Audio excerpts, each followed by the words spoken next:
fast asleep up in a little open patch, not too far away from where that kudu was, which is quite cool. Not as close, though, as we initially thought. He's obviously been moving around, trying to keep nice and cool, and I bet that sand is lovely and will be doing him a world of good, especially if he's all big and fat after devouring whatever he was eating at room number 3. I don't know what they tend to serve for in-room dining, but there is the kudu cow, and she knows. She knows he's here. I just don't think she can see him. She's so jumpy. But he's not interested in her. Maybe Tingana doesn't even know that there's a kudu here, because it's like she's been tiptoeing around. I suppose they always tiptoe, hey? But being very, very careful. And if you are on your own like this, which is unusual, I wonder why this... And I don't think it's an old kudu cow. I think she's relatively young. I don't know why she's on her own. They typically live in family groups. I mean, it's not unusual to see the leopard on his own. We know that both sexes, male and female, mark and defend territories. Not particularly social, unless your name, I suppose, is Tingana. And then you have Hosana following you around, which is weird. Interesting behavior. So, Karen, you're actually just wondering why that kudu was on her own. Well, there we go. I don't know why. I don't know if she's been separated from her herd, but, I mean, it could be a great meal, potentially, for... We have indeed. We had no luck with Kuchava. I think she's probably either just sat down and moving along that drainage line. But it is so incredibly thick there, I think. I wish we kind of had the thermal cameras to stop and just pinpoint her laying in the grass somewhere. Anyways, so Tingana has moved. He's moved a whole of about 80 meters. And our kudu friend was still lurking about. Every now and then we can see her popping out. She's now hiding behind a tree. But I'm surprised we didn't hear her alarming, because we weren't far away. Maybe Tingana just wasn't interested and didn't sort of show any interest at all. There she is. And in the kudu, and strutted just past her. Or maybe she just would have stood quite still. But maybe she comes back. I don't know why she's hanging around this leopard. Especially if he's come out and he's in the open now. And we've had him in this spot before. Just thankfully he's not laying in as tall grass. Remember that one day we sat with him for about 2 hours. We could just see a couple of spots, and every now and then his ear would twitch. But not always.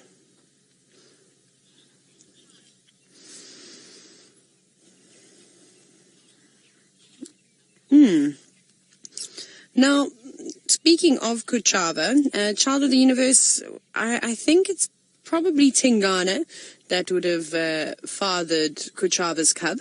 I know Quarantine was also seen mating with her once upon a time, but I think the last leopard that was seen was indeed Tingana.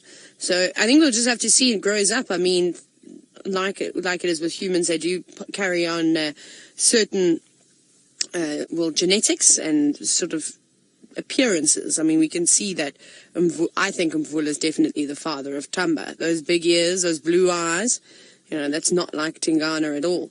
And then you look at Hosana, and you can see he's almost like a splitting image of Hosana, or of Tingana, a young Tingana. Actually, does anybody have any really young pictures of Tingana? I don't think I've ever seen any of him. I would love to have seen him, like, back in the day. Yeah, and Nikki's saying that you think they only found Tingana when he was about 6, which is quite cool. It would be nice to see if we can track down some... Ali's just arrived in the sighting, and Ali... I was having a good laugh, sorry. I called Ali into the sighting. She's just started her safari with her guests. You can see Tingana going, what is she doing? And then he's just driving, having a great old time. And I'm like, no, he's there in the flat in the grass. Easy to miss. Very, very easy to miss a leopard when they lay like this. Oh, so funny. Oh, so if any of you do have any photos of when he was really, really young, you can tag me in it. Tag all of us in it. Hashtag Safari Live. It'd be quite nice to have a little look. You can see he doesn't care though. He didn't even lift his head. He just sort of sits there like, oh, I'm just trying to have a snooze. Now he's going to listen to our conversations about him. Now, Tingana, I know your style though. You're just going to lay here flat, and then you're just going to get up at some point, probably to go and have a drink. So we'll try and sit with him for as long as possible. So David, no, the mothers don't normally hang around the fathers of the cub for protection. Obviously, this case that we've been seeing is interesting with the way that Hosana behaves around his dad. Unusual. I've never seen it before. Perhaps it happens more often and we just haven't documented it as much. Like I said, the animals don't read the books that we write about them. It's the best saying in the bush. So it doesn't matter what you read. I promise you right now, there will come a day that that animal will do something completely different. It happens so often, all the time. So, I mean, we've seen Karula, we've seen Shongile, Hosana feeding on a kill with Tingana before. We didn't get to see it, but it was happening on Little Gari. I mean, how bizarre is that? That an entire family of leopards, if you will, were eating dinner together, which is pretty spectacular to see, especially because of the high density of leopards. I don't know, I thought that they would be a little bit more aggressive to one another, wanting to hold on to their territories around here. But that doesn't seem to be the case. But again, I think Tingana's personality has changed a lot in the last little while, as he's become very relaxed. Now that he doesn't have to march around from point A to B, and when I say point A to B, it's like Londolozi, and then all of a sudden he'll be in Buffelshoek the next day. I mean, some male leopards have to march a serious territory like that. Mashabeni did that one night. One night he was seen in Londolozi, the afternoon before. The next morning he was down at Bush Lodge on Sabi Sabi, which is a huge distance, and he would do that regularly. Now that he doesn't need to do that, he's become very relaxed and obviously very tolerant. I think he knows he's not the top dog anymore, and he needs to just be a little bit careful and perhaps sort of take a step back rather than being defensive right off the bat. You know, he'll rather, like I said, take a step back and go, okay, it's fine, you can come on in here and you can have the spot. I'll just look after my little place.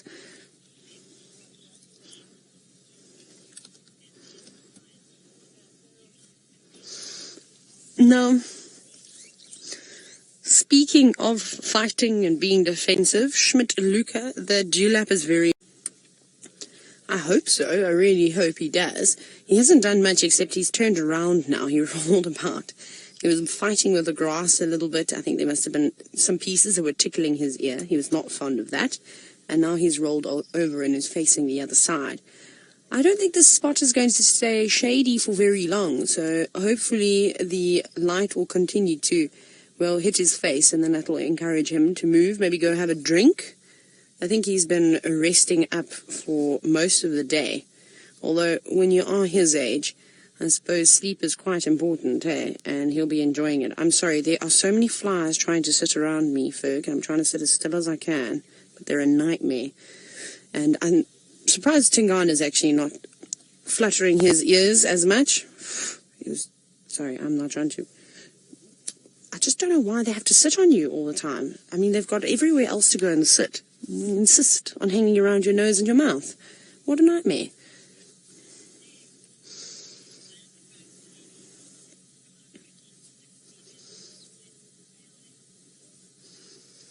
Okay. What I'll do for you, Nem and First Lady, is while you look there, I'm going to start drawing something, as I think it might help you. I'm so sorry that I don't have my map with me today. It was very silly. I took all my stuff out the car. It would have been easier if I just actually had a map. But yes, you're quite correct in thinking that leopard territories do overlap, and that is, of course, male and female. Territories will most certainly overlap. Do you know what we can actually do? Is maybe Steve will have a better opportunity while he's in the tent. Maybe he can start drawing up some of the leopard territories. I'm pretty sure there's an old map in one of those big pieces of paper that Tristan and Brent, or I've even drawn one before, because it's quite nice to see it on a big board rather than my small little piece of paper. So maybe we'll ask Steve if he wants to do that, and he can show you how they overlap. Obviously, things have changed up quite a bit now. And Tingana used to move around and was the dominant male between Djuma, Torchwood, up in Buffelshoek. You know, there was obviously bump into Djuma a couple of times. but he definitely made his presence more known than Djuma did. Then he had Mvula that used to be lurking around near Gowrie Gate. Oh my goodness, I'm going to die. These flies are so frustrating. I need to be one of those zapping, those tennis rackets. Then nothing will come near me. And then he would go down into Arethusa, where I'm sure he bumped heads a few times with the Anderson male. But the Anderson male normally was on Londolozi, a little bit of Elephant Plains, but it's sort of since moved a little bit further north, if I'm not mistaken, away from those areas. And then he would also cover little Gowrie, Chitwa, and Vessels, Annette, Shirley's, all these smaller properties in between the bigger ones. So he had a huge area, and within his territory, he would pass through and see many, many different females.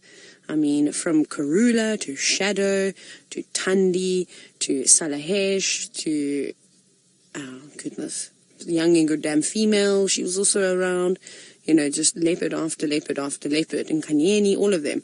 And then there are, of course, a couple of other males. Like Quarantine hadn't quite established himself just yet. I mean, he's still up and coming, although he must be looking like an absolute beast now. And he would hang around on sort of the Cheetah Plains side and pop onto Chitwa every now and then, and in Coral. Now Hukumuri has come in and stirred everything up, and now we're seeing, well, a huge changeover.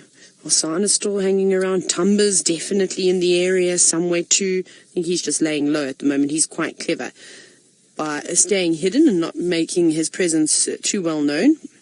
I think actually they were seeing Tumba on Elephant Plains, so he's actually moved a little bit further away, which is normally what leopards will do. Is they'll disperse. They'll either go further north, east, west, or south and try and find a gap. Hosana is taking a big chance by lingering around, but let's see. Maybe he's going to show us all and prove us all wrong. Maybe he's going to stay here. We'll have to wait and see. Only time will sort of reveal that.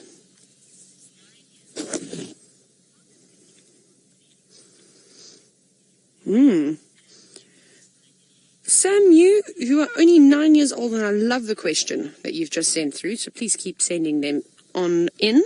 Now, the nice thing about cats is, and we're not talking about cheetah here, we're talking about, say, let's just talk about lions and leopards, as while they are hunting, they're able to retract their claws.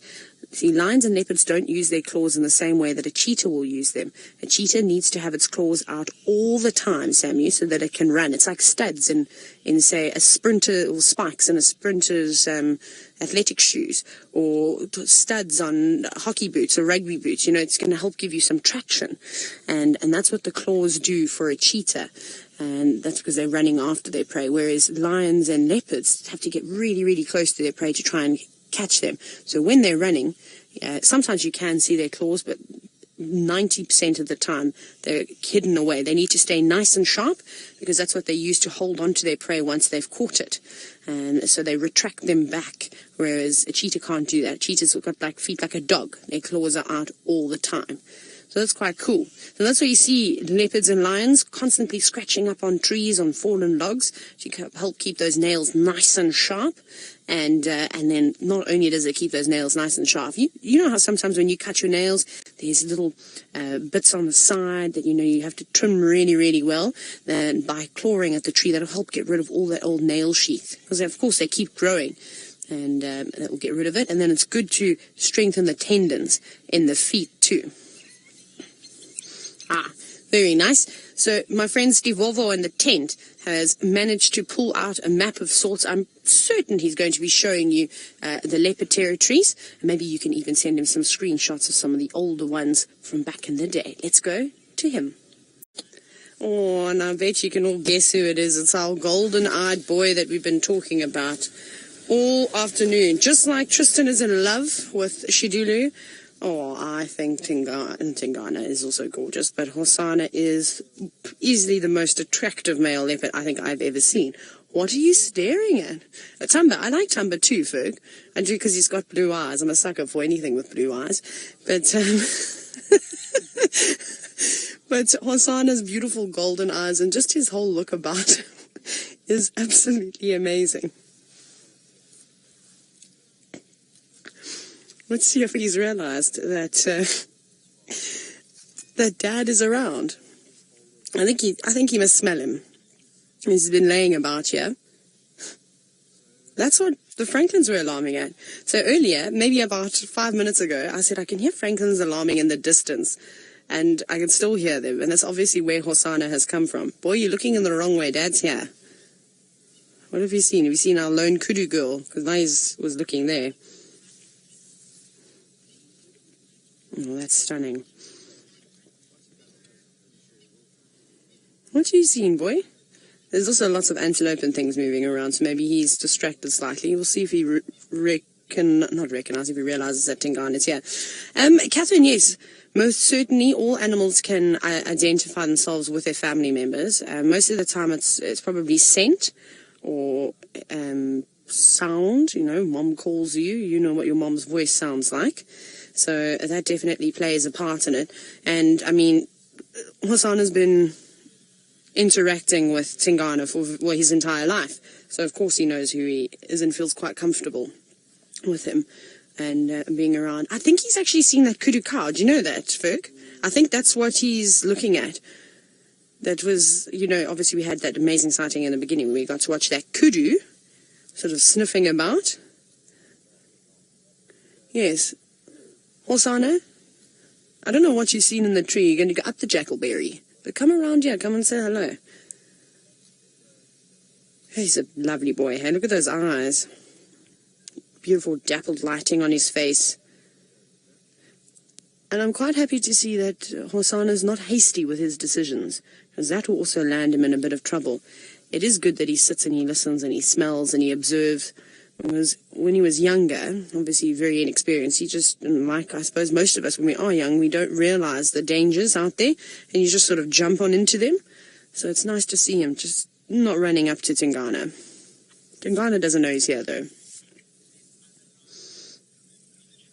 Patrick, yep, you're quite right. Leopards are more nomadic. It's because they're constantly on the go. They're moving around quite a bit. Like I said, male leopards travel huge distances, massive distances. I mean, so do male lions. I suppose any male big cat typically on the move and can move quite far away from where they were born. So maybe not necessarily the females. The females tend to stay within the same area. Whereas we know if a leopardess has cubs and they are girls, she'll actually try and open up a bit of a space for her cubs to eventually live around her. And it's like what we saw with Kuruda and then Tandi and Shadow, who are daughters who are around. And then we're starting to see, sadly, Shongile has not been sighted for a very long time, so we obviously think that she has passed on. Something must have happened, whether it was the fight with Tandi that took her out. No one will never know the answer to that, I'm afraid. It's just another one of the mysteries of the bush, and there are many mysteries in the bush. It's the same thing with the disappearance of Kuruda. One day she was there, the next day she wasn't. We still will never know what happened. So they will typically stay around here. So I suppose male lions, male leopards are fairly nomadic. Yeah, he's seen a waterback. That's what I just saw walk past. We can't see it anymore. It's far away now. Now, Tom, both lions and leopards are territorial. Obviously in the Mara we had a great demonstration of how the females were fairly territorial too. And we're actually seen scent marking quite a bit, whereas they typically just have like sort of a home range. But their territory seemed to be more intense than I've ever seen down here in South Africa. Like I said, I've actually never seen lionesses scent marking before. I'm sure I just haven't been at the right place at the right time, but they do definitely do that. So we actively see more leopards sort of being more territorial, both male and female, whether it's with vocalizations as well as then scent marking, urine. Also, they've got glands in their cheeks that you often see them rubbing up against on trees, on branches, all these different types of things. So definitely I'd go with leopards being a little bit more territorial, if anything, but both species do mark. I think he's maybe... Have you seen Tingana? Tingana has no idea what's going on. He's fast asleep. He hasn't even twitched to look around here. I mean, Hosana has come in fairly quietly. He's managed to avoid all the go-away birds.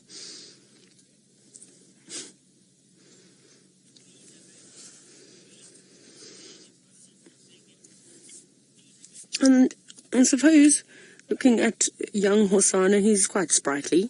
Hey, new coat, pink nose, golden eyes. Very few scratches. He's just got a notch out of his left ear. So Mina Moo, I love it now that we've given you a nickname. I haven't noticed the leopard, or actually any of the animal coats fading sort of as they get older. And we've been looking at Tingana. I mean, he doesn't seem to have more grey now, or not that I can see, but they typically hold their colour fairly well, which is quite nice. All right, let's have a quick look. So this is where we are, and then this is Tingana. Look, you can see no reaction whatsoever. Still fast asleep, still facing the other way. He hasn't even rolled back over. Just scratching around his head. Like I said, with Tingana, he just sits up, he yawns, and then he goes. He doesn't spend much time grooming himself, and that's evident. I mean, you can see he doesn't look like he's faded at all. I don't think so. And if he does give himself a proper groom, his coat will look lovely, but there's lots of ticks around. Perhaps now that he's had a decent meal, he'll maybe look after himself a bit better. He definitely taken a back seat in terms of brushing his coat. Whereas you look at Hosana, and he has not got a hair out of place whatsoever. Now, Kuchava's also in the area. Kuchava was also sort of coming in this direction from what Tristan told me. Though Hosana might be listening out. I can still hear the odd Franklin in the distance, still making interesting sounds. Maybe that's what he's listening to now. But this is so cool. Only thing is, though, as you can imagine, the sighting just got infinitely more exciting. So there are going to be a lot of people that want to come in here. But we'll try and spend as much time as we can. We have been patient in watching him fast asleep. I feel like we've earned our spot here. Now, when leopards are born, obviously their spots seem to be a lot darker and their rosettes are closer together. We've been lucky, we've seen 2 very young leopard cubs. And the other thing that they have is a bright pink nose. So Paula, the reason why some leopards have dark noses versus some having light noses, it's just when they're young, their noses are pink. Some of them will never lose that, so, that will stay with them throughout their entire life. Otherwise, typically with lions as well, as they start to get a little bit older, that nose starts to darken slightly. Sometimes it goes completely black, otherwise it can be patchy. Big yawn. His teeth are looking good. Remember Shongile actually had a little nick out of one of her canines. Oh, big stretch. When you see a leopard do that, sometimes I think to myself, I'm like, how is that a wild animal? I mean, they look just like house cats when they do that. Are you going to go up, boy? And see what he's going to do. I'm sure he's going to smell Tingana around the tree. What I might do is actually go back a bit, Ferg. Do you mind if... Oh, no, here he comes. No, I thought he was going to climb up the tree and then I was just going to make room for the other vehicle, but now we're just going to sit tight. Let's see. Are you going to see Tingana? There we go. I'm watching Tingana as well. I don't know if he can hear. Hosana wasn't really moving quietly through the grass. See, patience. He's going to come right through here. Thinking he's smelling, but he's not looking in Tingana's direction. He hasn't noticed him. Tingana doesn't know. I can just see Tingana. He's walking straight towards him. Oh, this is so cool. Careful, boy. It's the front of our car. No, and he's going, ooh, someone's there. Who's that? Hosana, you are crazy. What happens if that wasn't Tingana? You'd be in a lot of trouble. I feel like Tingana's got to the point now where he's not even surprised anymore. He's just slinking off. Not actually going around. He's trying to figure out who's there. Tingana, put your head up. So I'm almost 100% certain that Hosana will know the smell of Tingana and vice versa. So perhaps that's why Tingana's not maybe reacting. He's going around, he's sneaking around the grass. Oh, he's a cheeky boy. You take big chances. Look, here he goes. I promise you, we are so lucky to be sitting watching things like this because this is not common. It's honestly the first time I've ever seen, a young male behaving like this. Whether it's because, look, here he comes. You can just see him coming around the bend there. He is so cheeky.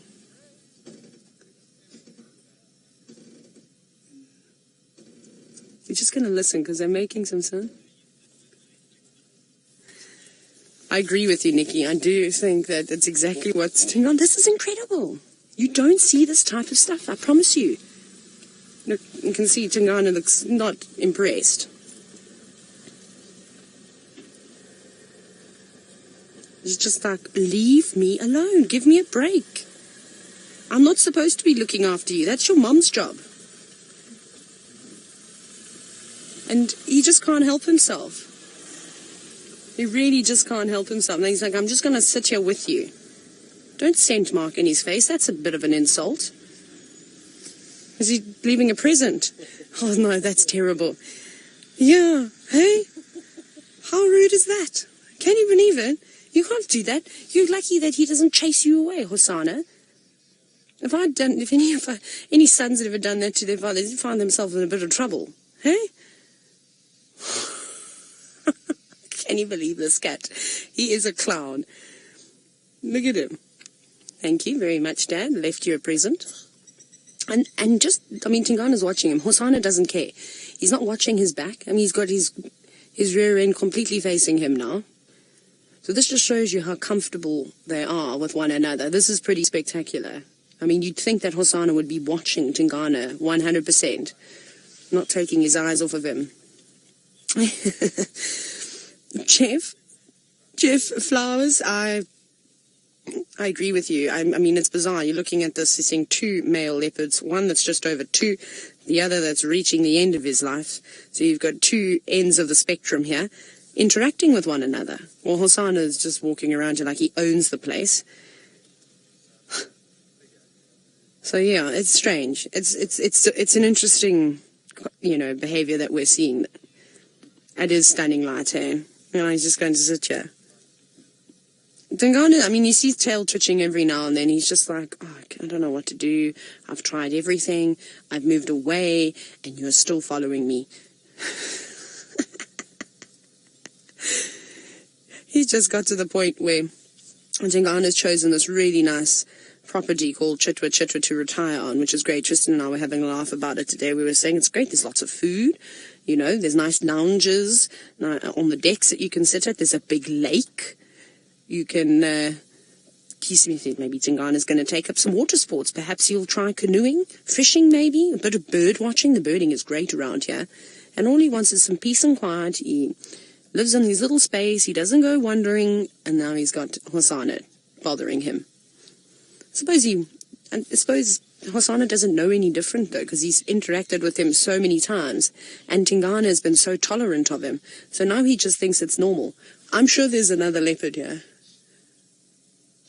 Or there's a raptor that's flown off, but the Franklins are going berserk again. And this is the area where, like I said, where Chitwa was making her way to here. Anyways, well, I don't know who I'm sending you off to, because I'm having a good chuckle at these two leopards, but it'll be fun wherever you go. I don't even know how to describe Hosana's behavior. He's hysterical. He is so funny. Oh, he's bored now because Dad hasn't given him the reaction he wanted to. It's like he came over to rub it in his face and say, look how nice and clean my coat is. You should really focus on, grooming yourself.